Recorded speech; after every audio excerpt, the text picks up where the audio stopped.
Hello everyone, welcome back to the channel. বহুত এটা গ্যাপৰ মূৰত আপোনালোকৰ ওচৰত আহিছো। কিন্তু আজি মই আপোনালোকক যেটো বিষয়ৰ ওপৰত ক'ব আহিছো এই বিষয়টো খুবেই ইম্পৰ্টেন্ট। মোৰ দৰে মোৰ ফ্ৰেণ্ড সকলৰ দৰে এজন ইউথৰ কাৰণে মেইনলি বহুত ডাঙৰ এটা কথা হয় যেটো আমি জনাটো বহুত প্ৰয়োজন। আৰু আজিৰ সেই বিষয়টো হৈছে আমি কমফৰ্টেবল জোনটো ত্যাগ কৰা বহুত প্ৰয়োজন। চাওক, আমি সকলোৱে জানো আৰু সকলোৱে আমি কমফৰ্টেবল জোনত থাকো। কমফৰ্টেবল জোন মানে আপোনালোকে সকলোৱে জানে য'ত আমাৰ লাইফটো এটা খুব আৰামদায়ক হিচাপে কোনো প্ৰব্লেম নোহোৱাকৈ আমি জীয়াই থাকিব পাৰোঁ। সেইটো হৈছে কমফৰ্টেবল জোন। যেতিয়া আমি নিজৰ ঘৰত আৰামছে ভাত পানী খাই পইচা পাতিৰ প্ৰব্লেম নোহোৱাকৈ আমি থাকিব পাৰোঁ, মেইনলি সেইটোকে কোৱা হয় কমফৰ্টেবল জোন। চাওক, কমফৰ্টেবল জোনত আমি যেতিয়া থাকোঁ আমাৰ লাইফটোত আমি নিজেই নিজক সাৰ্ভাইভ কৰিবলৈ নিশিকোঁ। প্ৰথম সেইটো এটা কথা যে আমি প্ৰব্লেম ফেচেই নকৰোঁ। যেতিয়া আমাৰ পইচাৰ প্ৰব্লেম হয় লগালগ পইচা খোজোঁ, ঘৰৰ পেৰেণ্টছে আমাক দি দিয়ে। ভোক লাগিছে ভাত খাব লাগে, আৰামছে ভাত টাইম টু টাইম আমাক দি দিয়ে, য'ত কোনো একদম প্ৰব্লেমেই নাই। আৰু তাৰ কাৰণে আমি কি হৈ যাওঁ, মেইনলি আমি ইউথসকলে দেখিব পাওঁ যে কিবা এটা যদি প্ৰব্লেম হঠাতে আহে ইন ফিউচাৰ, তেতিয়া সেই প্ৰব্লেমটো সাৰ্ভাইভ কৰিব নোৱাৰে, কাৰণ আমি কমফৰ্টেবল জোনত থাকি তেনেকুৱা ধৰণে কথাবোৰ শিকি যাওঁ। চ' কমফৰ্টেবল জোনটো ত্যাগ কৰা এইটোৰ কাৰণে বহুত প্ৰয়োজন, কাৰণ আমি কমফৰ্টেবল জোনটো যেতিয়া ত্যাগ কৰোঁ তেতিয়া নিজৰ লাইফৰ কথা নিজেই শিকিব পাৰোঁ। কিবা প্ৰব্লেম হৈছে নিজেই শিকিব লাগিব, কিবা নিজৰ পইচাৰ প্ৰব্লেম হৈছে নিজেই উপাৰ্জন কৰিব লাগিব, নিজৰ ভোক লাগিছে নিজেই ভাত বনাই খাব লাগিব। এনেকুৱা ধৰণৰ কথা আমি সকলোৱে জনাটো বহুত প্ৰয়োজন, কাৰণ আমি লাইফটো আমাৰ নিজৰ হয় আৰু লাইফটো ভাল কৰিবৰ কাৰণে, লাইফটো আগুৱাই যাবৰ কাৰণে অকল নিজৰ ক্ষেত্ৰতে সেই ৰেছপনচিবিলিটি থাকে। তো মই ভাবোঁ আপোনালোকে কমফৰ্টেবল জোনত যিসকলে আছে প্লিজ কমফৰ্টেবল জোনটো ত্যাগ কৰক আৰু নিজৰ লাইফৰ কথা ভাবি নিজেই কেনেকৈ সাৰ্ভাইভ কৰিব লাগে নিজৰ লাইফটো সেইটো শিকক। এতিয়া চাওক, এটা মই উদাহৰণ দিছোঁ।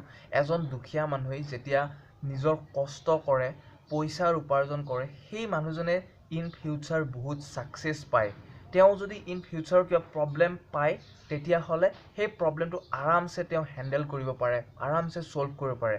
কিন্তু এজন ধনী মানুহে সেই প্ৰব্লেমটো হঠাতে যদি আহে তেওঁ ভাগি পৰে, তেওঁ সেই কামটো কৰিবলৈ নোৱাৰে। কিয়?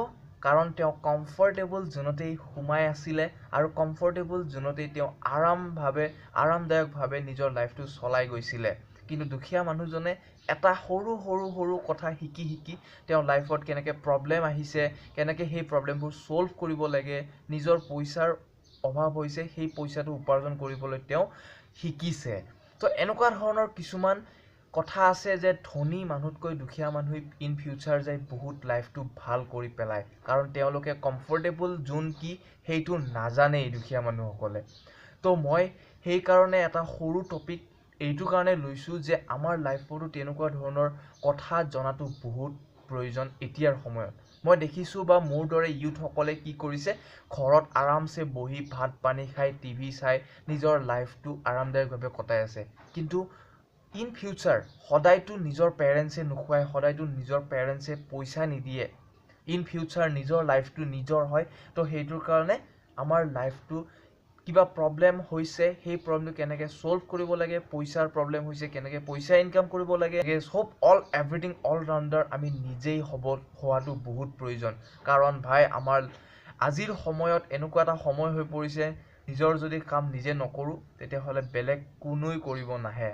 আৰু এটা কথা মই ক'ব বিচাৰিছোঁ, এই কমফৰ্টেবল জোনটো আমি কেতিয়া আমি সোমাই পৰোঁ, যেতিয়া 20 বছৰৰ পৰা 30 বছৰৰ ভিতৰত আমাৰ বেছিভাগ ইউথে এই কমফৰ্টেবল জোনত বসবাস কৰে, মানে সোমাই পৰে আৰু তাৰপিছত আৰামছে জীৱনটো চলাই যায়। কিন্তু 30ৰ পিছত যেতিয়া অকণমান বয়স হয় তেতিয়া নিজক ৰিগ্ৰেট কৰিব কৰে যে মই পস্তালোঁ এনেকুৱা যদি মই আগতে মই ভাল কাম কৰিলোঁ হয়, নিজৰ লাইফৰ কাৰণে কিবা চিন্তা কৰিলোঁ হয়, এনেকুৱা ধৰণৰ কথা কয়। সো সেইটোৰ কাৰণে 20ৰ পৰা 30 এনেকুৱা এটা টাইম হয় আপুনি এই টাইমখিনিত কষ্ট কৰিব পাৰে বহুতখিনি ৰিস্ক ল'ব পাৰে নিজৰ লাইফটো কেনেকৈ বনাব পাৰে নিজৰ লাইফটো কেনেকৈ চলাই যাব লাগে গোটেই অল এভৰিথিং আপুনি শিকিব পাৰে যদিহে আপুনি সেই কমফৰ্টেবল জোনটো ত্যাগ কৰে তো মই ভাবোঁ আপোনালোকক মই যিখিনি কথা কৈছোঁ কমফৰ্টেবল জোনৰ কথা আপোনালোকে বুজি পাইছে কাৰণ সৰু কথা হয় আৰু এই সৰু কথাৰ প্ৰতি আমি বেছিকৈ চিন্তা নকৰোঁ কিন্তু এইটো আজিৰ সময়ত এনেকুৱা হৈ পৰিছে চিন্তা কৰক আৰু কমফৰ্টেবল জোনটো ত্যাগ কৰক আৰু নিজৰ লাইফটো নিজেই চলাবলৈ নিজৰ লাইফটো নিজেই বনাবলৈ আৰম্ভ কৰি দিয়ক তো মই ভাবোঁ আপোনালোকে যে মই যিখিনি সৰুকৈ কৈছোঁ বুজি পাইছে যদি ভাল লাগিলে ভিডিঅ'টো লাইক কৰিব আৰু যদি আপোনালোকৰ ফ্ৰেণ্ড আছে তেওঁলোকক শ্বেয়াৰ কৰি দিব সকলোৰে নিজৰ লাইফটো ভাল হ'লে ভাল লাগে তো আৰু আশা কৰোঁ আপোনালোকে মোৰ এই কথাখিনি মেইনলি নিজৰ লগত